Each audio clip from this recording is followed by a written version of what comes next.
Magandang buhay! Ito ngayon ang aking breakfast. Parmesan chicken with cucumber salad. Yes. Hiwain lang natin yung ating cucumber ng medyo manipis. Bali, 2 piraso lang yung ginawa ko yan. Kasi malaki yung pipino. Then, after natin siya hiwain, lagyan natin siya ng asin. Sok lang natin siya sa asin yan. Then, after natin i-massage siya sa asin, babad muna natin yung cucumber sa salt. And then, hiwain na natin yung red onions ng medyo maliit lang. Ganyan. Then, ibabad din natin siya sa cold water. Ayan. Then, balnawan na natin yung ating pepino. Tsaka natin siya i-drain. Then, gawin na natin yung sauce. Sour cream, yogurt, salt, maple syrup, and then, lemon juice. And then, maglalagay din ako siya ng tawag doon.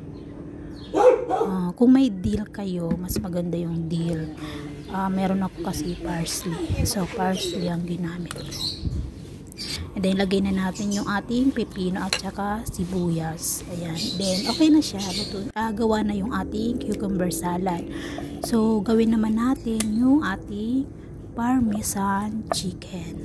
Ayan. Ang ginamit ko pala dito ay breast chicken. So, wala siyang balat. Yan. Hindi siya yung wings. So, yan. Nahiwan na natin. Marinate na natin siya sa salt, pepper, garlic powder, flour, cold water ang ipang natin at saka yung lemon juice. Massage muna natin siya dun sa lemon juice at saka yung sa flour. Ayan. Massage lang natin.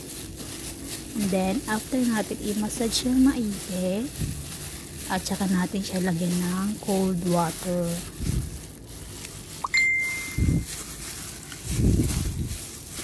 Ayan. Lagyan na natin ng cold water. Yes. Sa mga nagda-diet, maganda talaga gamitin ang ganitong chicken. Kasi wala siyang skin na, diba?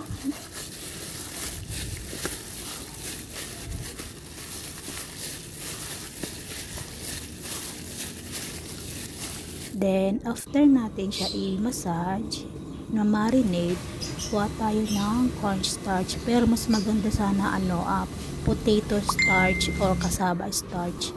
Kasi mas crispy yung chicken. Wala ako, cornstarch na lang ginamit ko. And then, mag-fry na tayo. Ayan, protein na natin yung ating chicken. Pero mas masarap, wings na. Wings gamitin natin dito sa parmesan chicken. Hindi siya garlic parmesan parmesan lang kasi hindi ako gumamit ng garlic. So, ayan na, naprito na natin. Gawin na natin yung sa sauce nung chicken. So, yung butter, ilagay ko na yung pinirito natin na chicken. And then, ilagay na rin natin yung medyo mainit pa. Ilalagay na natin yung ating parmesan cheese. So, yan yung ating breakfast.